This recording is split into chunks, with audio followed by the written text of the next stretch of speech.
মৃত্যুর সময় যখন মানুষের আত্মা বের হতে থাকে তখন তার কাছে 5 জন ফেরেশতা আসেন। প্রথম ফেরেশতা তখনই আসে যখন তার আত্মা শেষ নিঃশ্বাস পর্যন্ত চলে যায়। তাকে প্রশ্ন করে, আজ তোমার শক্তিশালী শরীর কোথায় গেল?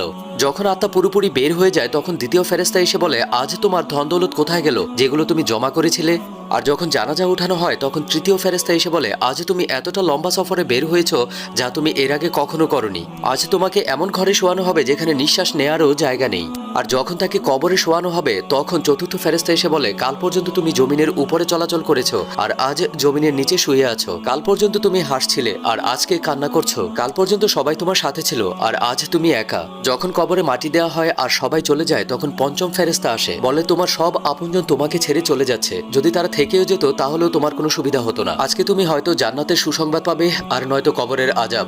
আল্লাহ আমাদের সবাইকে কবরের আযাব থেকে মুক্তি দান করুন। আমিন।